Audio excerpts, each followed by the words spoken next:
I earned my degree online at Arizona State University. I chose to get my degree at ASU because I knew that I'd get a quality education, they were recognized for excellence, and that I would be prepared for the workforce upon graduating. To be associated with ASU, both as a student and alum, it makes me extremely proud, and having experienced the program, I know now that I'm set up for success. Learn more at asuonline.asu.edu. This is a paid advertisement from BetterHelp. Let's pause and take a moment to talk about something very important. Life has its pressures for everyone, and we often carry the immense weight of expectation to never show weakness, to hide our true feelings, and believe that asking for support somehow makes us less of a person. But bottling things up isn't the answer. It can often lead to feeling down, burnout, or other unhealthy habits. We want to normalize the idea that it's okay to struggle. Real strength actually comes from opening up about what you are carrying and doing something about it so that you can be at your best for yourself and everyone in your life. If you're feeling the weight of the world, or even if things just feel a bit off, I can't stress enough the value of talking to someone. It could be a friend, a loved one, or a therapist. We here at This Week Explained believe that therapy can be incredibly valuable. Whether you've been in therapy personally or not, the broader benefits are clear. It's so helpful for learning positive coping skills, understanding how to set healthy boundaries, and it really empowers you to be the best version of yourself. And it's so important to remember that therapy isn't just for those who've experienced combat or major trauma. It's a tool for anyone looking to improve their mental well-being and navigate life's challenges. That's why we're thrilled to talk about BetterHelp. With over 5,000 therapists in the UK, BetterHelp is the world's largest online therapy platform, having served over 5 million people globally. And it clearly resonates with users, boasting an App Store rating of 4.9 out of 5 stars based on over 1.7 million client reviews. It's also incredibly convenient.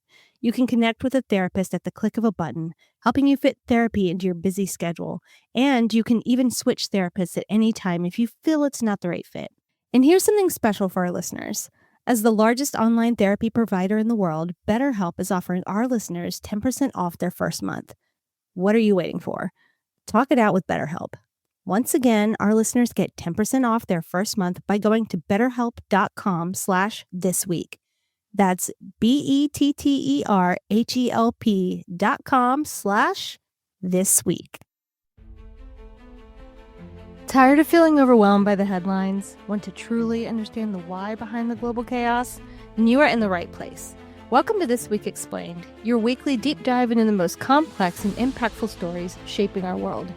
I'm Tiana, and joining me as always is Kervin. Before we jump into the crucial developments of the week, a quick favor. If you want to ensure you never miss an episode, make sure you're following or subscribed on your podcast platform. It literally takes 2 seconds and keeps you instantly updated. And if you are getting value from what we are doing here, a simple rating or review on Apple Podcasts or Spotify helps us reach more curious minds like yours. And don't forget the new interactive comments on Spotify. It's a fantastic way to engage directly with the show and other listeners, extending the conversation beyond the broadcast. You can also find more fantastic podcasts like ours by visiting leonmedianetwork.com, part of the awesome Leon Media Network. This week, we're diving into the latest from Ukraine and Gaza and a new conflict brewing in the South China Sea. We've got a lot to unpack for our listeners today. We're going to start with the ongoing situation in Ukraine, specifically the diplomatic dance that seems to be picking up pace. We've heard about some significant meetings on the horizon, so can you lay out what's on the table? Yeah, you bet. So right now what's going on over the last week is that it appears that there is a flurry of high-level diplomatic activity that is brewing, and we are expecting to see U.S. President Donald Trump meet with British Prime Minister Keir Starmer and European Commission President Ursula von der Leyen, and he's going to meet them in Scotland. Now, the big topic for that conversation, from what we understand, is going to be ending the war in Ukraine. Most notably, President Trump floated the idea of secondary sanctions on Russia before he even left Washington, D.C. And von der Leyen is also slated to meet with Trump independently from the British Prime Minister. What's particularly interesting is that British officials seem to be feeling a bit more optimistic about a shift in Trump's stance on Ukraine and Russia recently. Those are some heavy diplomatic hitters. And speaking of the U.S., it seems they're continuing to put pressure on other key players, specifically China. So what's the latest there? Yeah, they absolutely are. At the UN recently, the U.S. directly called on China to stop supporting Russia's aggression, particularly by halting the export of dual-use goods that could contribute to Russia's military-industrial base. Now, China, because we do give both sides of the story on this podcast, quickly pushed back. They said that it's not party to the conflict and has not provided lethal weapons. They maintain that it strictly controls those dual-use materials. So we have these international pressures, and then there are the direct talks between Russia and Ukraine. So what is the latest on their willingness to come to the table? Yeah, I mean, that's a mixed bag, Tiana. Ukrainian President Zelensky did announce that a new round of peace talks between Russia and Ukraine is set for Istanbul on Wednesday of this week, so it's July 30th. And these talks are reportedly going to focus on prisoner exchanges and the possibility of a meeting between Zelensky and Putin. Now, as always, the Kremlin has been quite clear. They do not expect a miraculous breakthrough from these discussions. They see a Putin-Zelensky summit only as a final step to seal the peace deal. And they've already poured cold water on Ukraine's proposal for such a meeting by the end of August. Now, Zelensky did mention that Russia is beginning to engage on the possibility of a leader-level meeting, but Moscow's rhetoric suggests that they're still quite far apart on the core issues. Also, we should not forget, it was, I think, 6 months ago, we talked about it on the podcast, where Putin informed his military leaders he actually wants this war ended in Russia's favor, obviously, by 2026. So I get a sense we're starting to see Russia race to that finish line. Well, I mean, 2026 is not far off, but it certainly sounds like a long road ahead for any significant peace agreement. So moving from diplomacy to the battlefield, what's been happening on the ground in Ukraine, especially regarding their defensive capabilities? Yeah, look, a crucial area of focus for Ukraine, especially given the ongoing drone and missile attacks from Russia, is strengthening their air defenses. Now, Zelensky recently toured a factory producing interceptor drones, and he's set an ambitious goal. He wants Ukraine to produce up to 1,000 of these drones daily. This is a significant push to protect Ukrainian cities. On top of that, Ukraine has received confirmation for funding for 3 Patriot missile defense systems, 2 from Germany, 1 from Norway. They're actually working with Dutch partners to secure funding for 7 more of those systems. So this highlights a critical need, those air defense missiles, and it's a concerted effort now among Europe to bolster their aerial production against Russia's intensified attacks. Okay, well, speaking of internal matters, there was a significant development regarding Ukraine's anti-corruption efforts that initially caused quite a stir, and then a reversal. So can you walk us through that?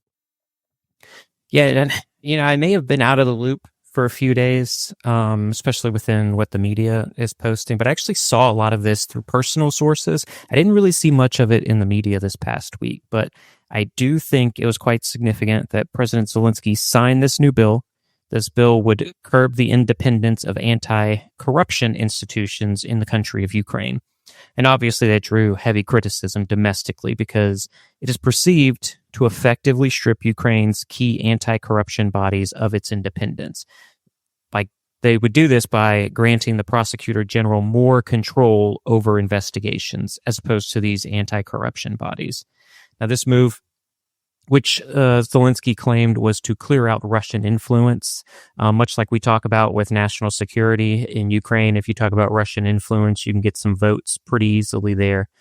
But Zelensky said he wanted to address some of these dormant cases of corruption.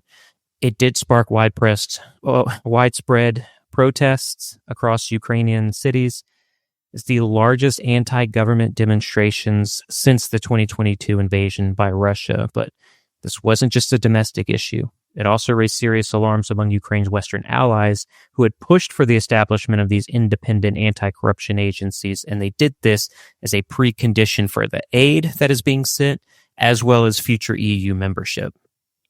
Yeah, I don't see how signing that is going to help clear out Russian influence and address dormant cases at all. But yeah, when it's Western supported, absolutely. Yeah, so I mean, that was quite a rapid turn of events. I mean, I would be unhappy if I were a Ukrainian civilian as well to hear that, the government's kind of closing the circle a bit. So where do things stand now with the independence of these anti-corruption institutions, and what's the path forward after such a public challenge? Well, that looks like the pressure did make an impact. Zelensky made an abrupt U-turn, submitted new legislation aimed at restoring the independence of those very agencies. Now, this was met with some relief, though the head of Ukraine's anti-corruption agency has stated that he still expects ongoing attempts to undermine their work. This is a clear indication that while the immediate crisis was diffused, the underlying tensions after all these years of war and surrounding anti-corruption efforts within Ukraine still remains.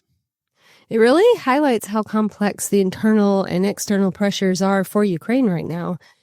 All right, lastly, Gervin, any general overview of the military situation on the ground? Well, I mean, this should come as no surprise to anyone, but the fighting remains intense.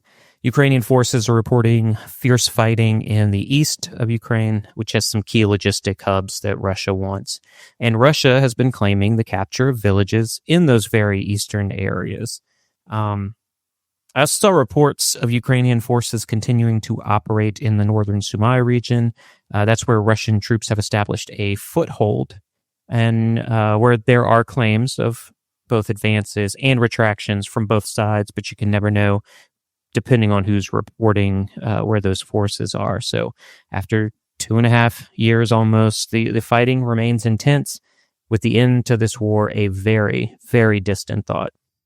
Well, it's still a complex and difficult situation all around, and unfortunately, that sentiment carries over to the deeply concerning situation unfolding in Gaza. The breakdown of ceasefire negotiations and the rapidly escalating humanitarian crisis there is demanding our attention. Wouldn't you agree, Kerbin? Yeah, absolutely. We don't spend a day together talking that we don't talk about this crisis. And the information coming out paints a picture of a negotiation process that has not only stalled, but it seems to have actively regressed at this point. The public statements from people like President Donald Trump and Prime Minister Netanyahu, coupled with the withdrawal that happened this week of the negotiating teams of those two countries, signal a significant shift.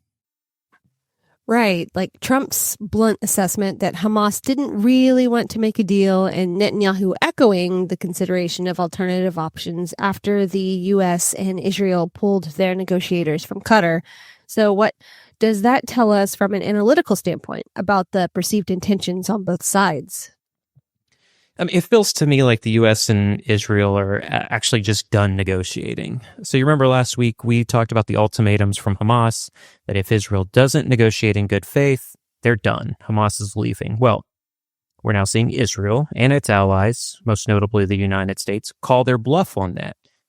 And once again, and I feel like we repeat this every single week that we talk about it, there is a fundamental breakdown in trust. And if you can't trust each other, how can you negotiate in good faith?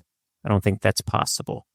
Now, getting to those alternative options you talked about, I think we're about to see a major Israeli campaign. That campaign will probably try to finally accomplish their goals, the goal of removing Hamas completely, and possibly something you predicted when all of this started, taking over and becoming the governing body of the Gaza Strip. Yep, I did say that, and you told me that I was wrong. So, apologize to me right now. Do you have a question? I didn't hear a question in that one. We can move on. Do you want to go to the next topic? No, just kidding. I'm kidding. I also saw an article that, all joking aside, I saw an article where Trump came out and he said, he told Israel and Netanyahu, he's like, just finish the job. It's time for you to finish the job, because they weren't going to negotiate anymore. Yeah. I mean, and that's what we're seeing play out right now. I do believe that conversation did happen because President Trump said, right, like, I'm going to be elected, I'm going to end this war on day one. Well, we're over 100 days into his presidency, and Israel has not only not stopped the war, but they've become more aggressive in their campaigns. So, given all of that, what do you think the immediate next steps might look like if this military campaign truly gets underway? And do you see any off-ramps or potential interventions that could still shift this trajectory? Or are we way past that point? I mean, if a full-scale military campaign is indeed the alternative option here, Tiana, we're going to see an immediate and intense escalation of combat operations. And the goal will likely be a swift and decisive end to the conflict, primarily on Israel's terms, without prolonged consultations or negotiations with the Palestinians. And I've noticed I said the Palestinians and not Hamas. I don't think they're going to have room at the table here, unfortunately. This means a rapid intensification of aerial operations, followed by aggressive ground maneuvers focused on dismantling Hamas's infrastructure and leadership. They want to do this. Israel wants to do this as quickly and completely as possible. I don't have to tell anybody they're not getting good press. They're getting more and more pressure to end this war.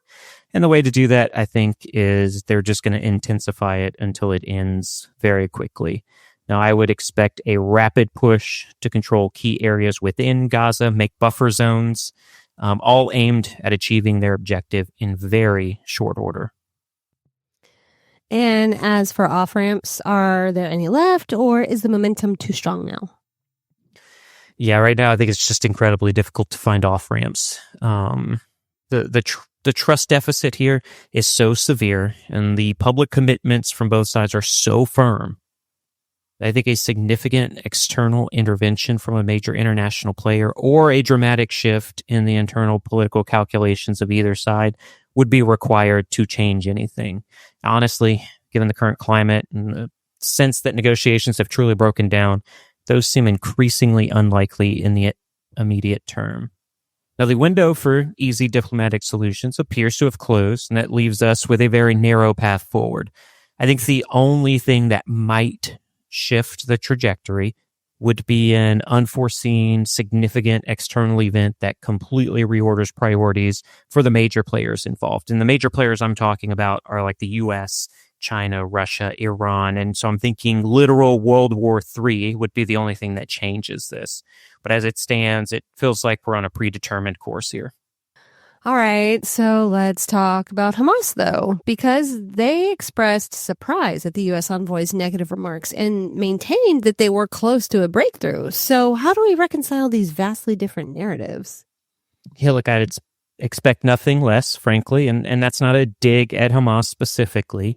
It's just how these types of high-stakes negotiations usually play out. That's no matter who's at the table. Each side has a deeply vested interest in framing the situation in a way that benefits them, both for their own people back in their own countries, but also for the international audience. So Hamas pointing to a near agreement could totally be an attempt to hold on to legitimacy or even put some pressure on the mediators or the Israelis even. But from our perspective, we really focus on actions over words. And so in this case, the withdrawal of negotiating teams, that speaks volumes. That's no matter what's being said publicly, it is a pretty clear indicator of where things stand at this point. Kervin, what really hits home amidst all of this is the human cost. So these reports of increasing starvation deaths are devastating. This should not be happening. The Gaza Health Ministry saying the number has now jumped to over 120 people since October, and it's shattering. So what does this trend tell us about the actual reality on the ground there? It's just a grim picture. When you see numbers like that, especially a significant rise in starvation-related deaths, particularly among children, and in any time starvation affects children first, so the majority of those numbers are children. And if you see that and your heart doesn't go out to those suffering, I just don't know what to tell you. You can support Israel and say it has a right to defend itself. You can continue to highlight the atrocities of Hamas, and you can be utterly heartbroken by what is happening to children in Gaza. We're talking about severe disruptions to essential resources like food, water, medical supplies. There's also a clear breakdown of the systems meant to distribute those supplies. And regardless of who's ultimately responsible, the humanitarian implications at this moment are beyond dire. It screams for immediate, effective intervention. So Israel has denied creating a famine, and they are now saying that it will allow foreign nations to airdrop aid. But agencies are warning that airdrops are costly and dangerous. So what is the dynamic at play here? Yeah, look, this is honestly infuriating. You've got leaders that are going to present solutions that they think are right. You have others that are going to dismiss those solutions, even temporary solutions, and they'll go, well, that's too expensive. It's too dangerous. We saw that with Israel saying you can't let these ground aid in because Hamas has it. It's too dangerous. Look, you're right. Airdrops are a last resort, but we have children literally starving to death. We are at that last resort. If airdrops can happen, let them happen. It feels like too many people are just content to offer no real solutions. They want to just point fingers, engage in the endless back and forth of who's right, who's wrong, and even worse, with people who want to exploit this catastrophe. And yeah, catastrophe, that's the word for this. And they want to do it for their own political or personal gain or monetary gain. And I'm talking about world leaders, but I'm talking about content creators as well on both sides of this. Anyone who's perpetuating any of this conflict, and I'm like at the end of it with all of this, and I understand war. Look, I've been there. I know it.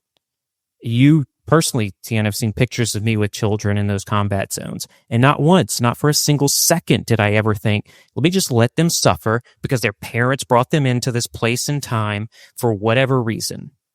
It's not about blame anymore. This is about basic human decency. You get to a ceasefire, you stop, you let aid into these camps, and at the very least, you just grow a heart. Well, I loved every word that you just said, so thank you for that. On that note, we should probably take a break here so that you can regulate your nervous system and get your blood pressure back to normal. I just think it needed to be said. Yeah, I mean, it did need to be said, and I appreciate it. So when we come back, we will get into new reports out of Gaza that there may have been no evidence of aid theft by Hamas. So, oh my gosh, stay with us. We'll be right back. Welcome back, listeners. As I alluded to before the break, an internal U.S. government review reportedly found no evidence of widespread theft by Hamas of U.S.-funded humanitarian aid. So, how does this finding potentially impact the narrative around aid distribution? Like, is this part of the reason you are at your wit's end?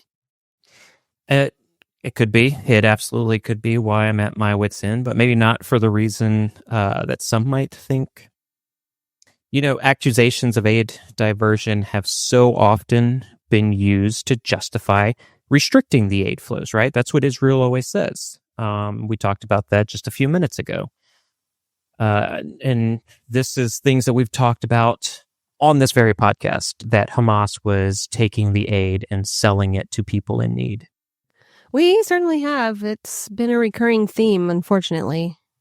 Exactly. And my issue with this particular report is how the headlines and the overall narrative often seem to fly in the face of what's actually in the body of the article. So you're going to see a headline like U.S. agency finds no evidence of widespread theft of humanitarian aid by Hamas. And that sounds, I would say that sounds great on the surface. It's not being stolen. Right. It sounds like a clear exoneration. Right. And then you actually read a bit further into the article. There's often some clarifying statement, something along the lines of, it is true that aid is being taken, but it isn't the U.S. aid or the UN aid. And so that's where I get skeptical. So my skepticism kicks in.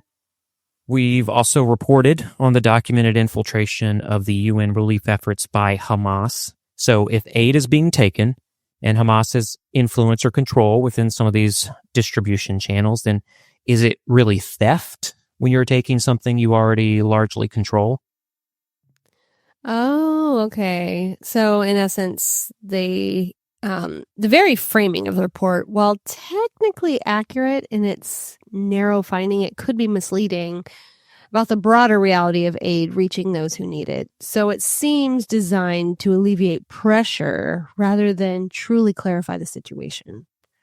Yeah, look, the UN desperately wants to take back over that aid distribution. And so when someone pushes that hard to do something, I always ask why. Do they just care so much about the starving people of Gaza, or are there ulterior motives? Is aid distribution a cash cow for organizations like the United Nations? I think someone should investigate that. I don't know. I know these organizations make billions of dollars. That's why on this podcast we tell people not to give to the Red Cross, because their CEOs are making $800,000 a year and have $22 million houses and all of this stuff. Right. They should be giving, 99% of that aid, of those donations in aid, and then they're really not. They're giving at most 60%. And so right now, what's happening here is being framed as proof that aid wasn't being stolen by Hamas in the way people might imagine. But, as a CNN article pointed out, aid was being stolen. But they said the majority of incidents could not be definitively attributed to a specific actor, meaning they couldn't pin down whether it was Hamas or not. So aid is being stolen. It is being redistributed somewhere else. But they couldn't say that Hamas was doing it. And that kind of nuance gets lost, and it allows for a less critical look at the actual aid flow. It just adds another layer to how incredibly difficult and opaque aid distribution in a conflict zone can actually be. All right, well, let's shift our conversation back to those negotiations, because reports also mention a U.S. proposal for a 60-day ceasefire involving hostage releases and the exchange of prisoners. But that agreement couldn't be reached. What were the major sticking points as far as we can tell? Yeah, look, it's the same as they've always been. Fundamental issues of Israeli troop withdrawals, the mechanisms for sustained and sufficient aid distribution, and guarantees that any ceasefire would lead to a permanent end to the conflict. And these are core demands for Hamas. They likely involve significant security considerations and long-term strategic calculations for Israel. And the hostages, the families are understandably desperate, aren't they? The hostages and the Missing Families Forum in Israel expressed deep concern over the return of negotiators without a deal. Yeah, absolutely. They're upset. And for the families, every day that passes is absolutely agonizing. So their pressure on the Israeli government to prioritize the release of hostages is, honestly, it's immense. It's also understandable. The differing perspectives within Israel, even suggestions of considering partial deals, just shows the complex and emotionally charged nature of this issue. And finally, Kervin, amidst all this, we also heard a disturbing statement from a far-right Israeli minister regarding Gaza's population. Netanyahu was quick to distance himself, but what does this kind of rhetoric signify in the broader context? Yeah, I do appreciate Netanyahu's distancing of this, a swift disavowal. That's very important of these statements, especially when it's coming from within a governing coalition. They are going to have damaging effects, especially in how Israel is viewed globally. Now, while they can fuel regional tensions, they really undermine international efforts for a peaceful resolution. And then, honestly, they further erode trust with the Palestinian population. It certainly paints a concerning picture on multiple fronts. The breakdown of negotiations, the escalating humanitarian crisis, and the deeply entrenched positions all point to a protracted and incredibly difficult situation. It's an unfortunate reality. Without a renewed commitment to good faith negotiations and a prioritization of civilian lives, the current trajectory of this conflict is still deeply worrying. And the international community will likely need to intensify its diplomatic efforts and humanitarian aid to try and mitigate the worst of these consequences. All right, lovely listeners, we are going to take a step away for just a minute as we get ready for our final topic of the day. And when we come back, we'll pivot to yet another conflict, this time in the South China Sea. So stay with us. We'll be right back. Welcome back, lovely listeners. Before the break, we told you that we are turning our attention to Southeast Asia, where a simmering border dispute between Thailand and Cambodia has frankly exploded into their worst fighting in over a decade. So, Carmen, set the scene for us. What's the core issue igniting this conflict right now? Well, look, at its heart, this is a territorial dispute that's been brewing for over a century. It traces back to how borders were drawn during the French colonial era.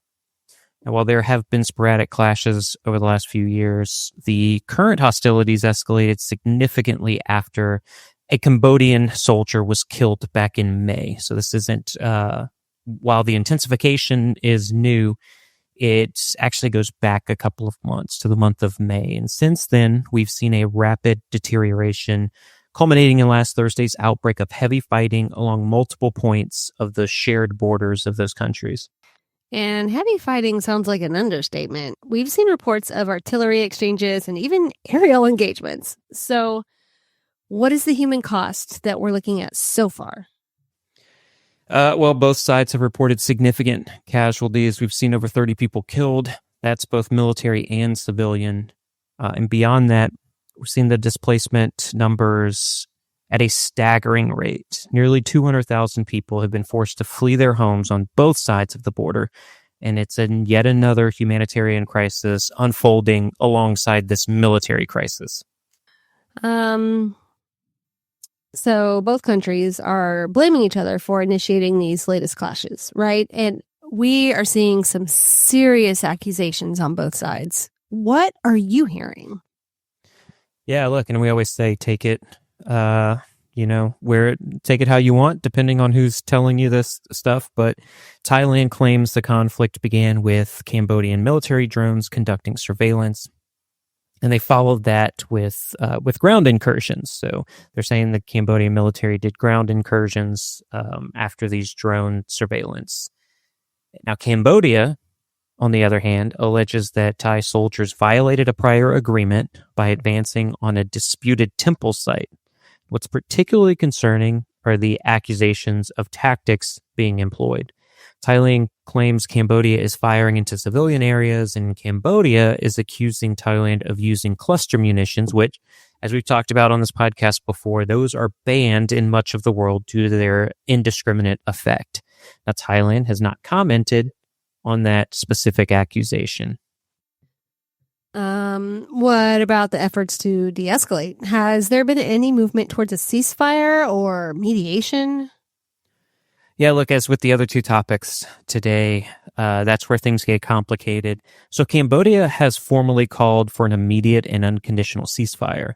They have even appealed to the UN Security Council for intervention, but Thailand has been quite firm in its stance. They prefer bilateral negotiations to resolve the conflict, and that there is no need for third-party mediation at this stage. So even with offers from major players like the U.S., China, and Malaysia, which notably chairs the Association of Southeast Asian Nations, Thailand is holding firm to a two-party solution. Yeah, that's right. They've stated that bilateral mechanisms have not been exhausted yet.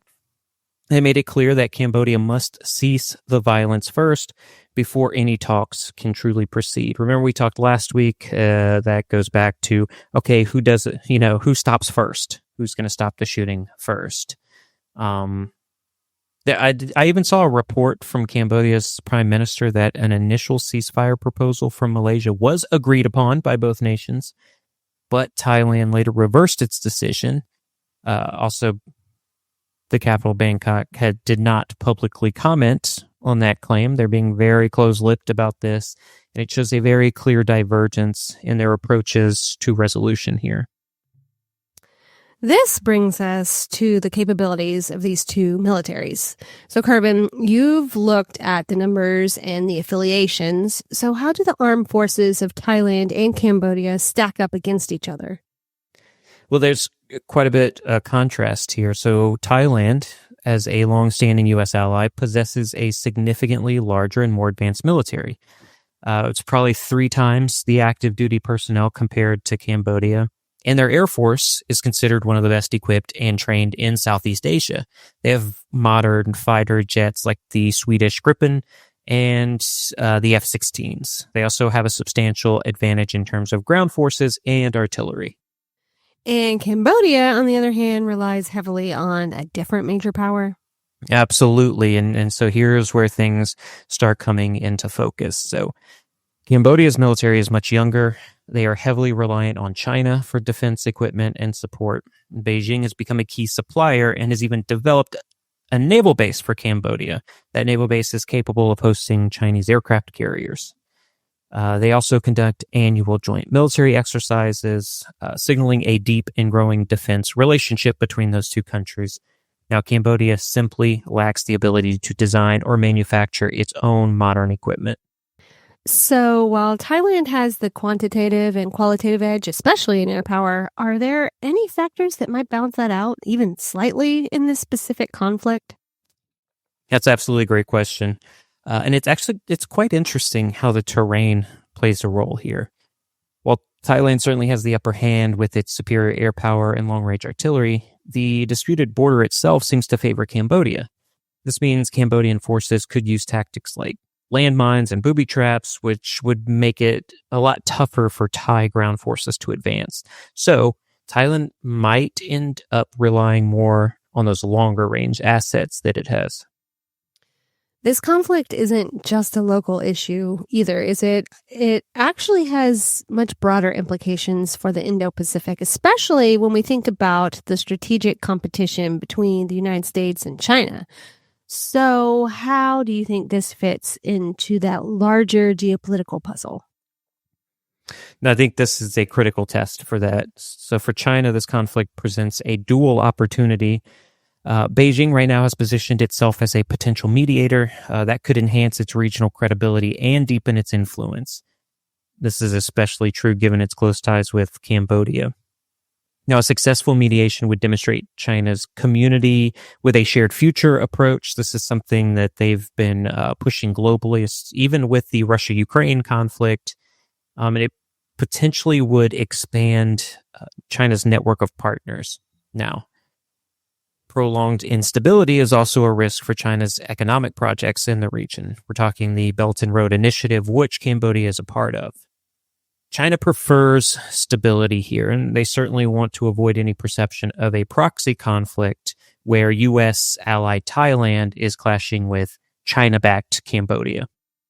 And as for the United States, how does this impact their strategy of building alliances, particularly in the context of deterring potential conflict over Taiwan? Well, for the U.S., this conflict is a test of its alliances and influence in Southeast Asia. Now, Thailand is a treaty ally, and while the U.S. has called for de-escalation, its public involvement has been more restrained compared to China's stated intent to mediate. So any perceived lack of decisive U.S. engagement or inability to de-escalate could subtly undermine confidence among U.S. partners. Also, a protracted conflict here could divert U.S. diplomatic attention or even U.S. military resources away from its primary focus of deterring China in the Taiwan Strait. So building a robust network of allies is key to the U.S. strategy in the Indo-Pacific, and any internal friction with the broader Indo-Pacific framework complicates that objective. You know, as we wrap up our discussion on this intense situation between Thailand and Cambodia, I think it offers us a really crucial lens through which to view the broader global landscape. Yeah, I think you hit on a crucial point here. It is often too simplistic to pinpoint one single event as the root cause of a large-scale conflict. We'd probably think of something like the invasion of Taiwan that sparked World War III in the future. But when we look at the historical paths to major wars, take, for instance, World War I, we consistently find that what appears to be the trigger event, in that case, the assassination of Archduke Franz Ferdinand, it was merely the spark in an already volatile environment. Now, the truth is, World War I was the culmination of decades of deep-seated tensions and rivalries brewing across Europe. These weren't always direct confrontations. They often were a series of seemingly unrelated, smaller skirmishes or regional tensions. Each one added another ripple to the pond, slowly but surely creating an environment where the likelihood of a larger confrontation increased exponentially. So rather than looking for a single smoking gun incident that sparks a global war, we should be paying closer attention to this accumulation of smaller regional flashes, understanding how they influence the broader geopolitical climate. It's about recognizing the pattern and not just the individual events. Yeah, exactly. And this is what we're trying to do on this podcast, is highlight these things. We want to explain that these smaller conflicts can shift power dynamics. They can even inadvertently draw in larger players who are backing one side or another. They create allies. That's a subtle but constant recalibration of the tapestry of international relations, especially as we navigate a world with increasing friction between these major powers. Thank you, Kervin, for shedding light on such a complex and critical situation. We will continue to monitor this closely. So, anything else you want to discuss? That's all I have. Do you have anything? I'm coming to see you soon. It's all set up. It's all set up. It's going to be so fun. It's going to be so fun. It will. Anyways, I just wanted to throw that out there. I get to see him soon. It's going to be fun. But Finally. I know we haven't really to work on keeping you here. Yeah. It probably won't be too hard once I'm actually there. Yeah. But as of right now, no. I don't know. Anyway, I don't know what I'm trying to say there. Anyways, is that all? I just want to say that I'm excited to see you. Well, thank you so much for listening to This Week Explained. We hope you found it informative and engaging. If you have any feedback or suggestions for future episodes, we would love to hear from you. So for more in-depth coverage of these stories and more, be sure to follow us on social media at This Week Explained. Tiana, thank you so much. And until next week, stay safe out there.